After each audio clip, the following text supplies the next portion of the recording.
She owns her own vehicle. She owns her own house. She owns everything. So I don't know what she can afford or what she can't afford. You can't be in someone's pocketbook. Well, like that. I just don't know what she can afford or can't afford. But she made it clear to you all when you met her. Did you meet her? Did you meet her that day? Oh, yes. And she refused to pay for it. I also offered, what can you afford? It could have been whatever, $5 a month. Right. It could have been anything. Now that's my issue with you, right? You made it very clear that your half was too much for you to pay, but you are benefiting from this fence. So you owe something. And you're saying that the only thing you believe you owe is $600. Would you be willing, if she said, I can only afford $600, would you have taken that? I think we would have come to an agreement that we both would have been happy with. Okay. But she wasn't even open to that. She wasn't willing to talk. She wasn't. No, she went berserk. She went berserk. Yeah, and I had to grab my wife's arm and tell her. I went what? We'll go. Berserk. I did not. Yes, you did. Yes, you did. Judge Juarez. I had to grab my wife's arm and take her away. I'm trying to imagine the going berserk. Okay. She yells. So very loudly. Fortunately, California has something called the Good Neighbor Fence Act, which basically says you split the cost of a fence. However, there are some exceptions. The basic premise is that you're both benefiting from the fence. So the only other exception that might apply here is an issue of financial hardship. And I understand you are claiming financial hardship, but did you propose anything? He said I could take out a loan. No, I cannot. I'm just strapped. I can't even do that. I never said that. Hold on.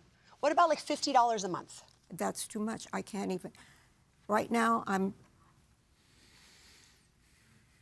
no, I can't. Okay. I'm sorry. So even the $600 at this point would have been too much, is that right? Yes. Okay.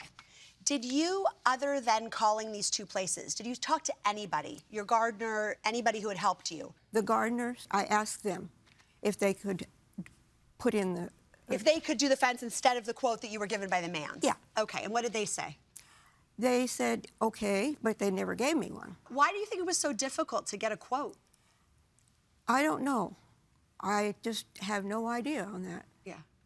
Because that's what kind of puts us in a tough position, you understand, is if you had several other quotes saying, you know, something nice enough could be done for $1,200, different story. Mm-hmm. But all we really have is this one quote and a couple of people who wouldn't show up. That's true.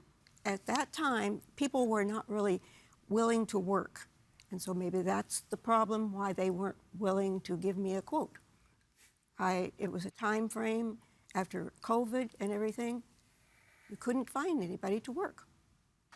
All right, I'm going to go ahead and open this up to my colleagues for more questions. Mr. and Mrs. Mann, there was a point in time when you couldn't afford to fix the fence. Is that correct? Correct. Okay. And Mrs. Smith, you are recently a widow. Is that correct? Correct. What do you do for a living, or what did you do for a living? I worked in my earlier years, but in the latter, I was a housewife. All right, thank you. I have nothing further. Nope. All right, we'll excuse both of you. Thank you very much. All right, we have a verdict. It's unanimous. In California, a shared fence between two neighbors results in shared responsibility for taking care of the fence. And the reason for that is that actually both of you would get a benefit from a fence that functions properly and adds value to the homes that you have. So the only question that remained for us was whether or not the amount of money that the plaintiffs were asking of you, Ms. Smith, was reasonable. And under all of the circumstances, we found that indeed it was. And we recognize that this may be somewhat of a financial hardship for you and was at that particular time, but we have to follow the law. And so therefore, our verdict is in favor of the plaintiffs for $1,825, and that's the verdict of the court.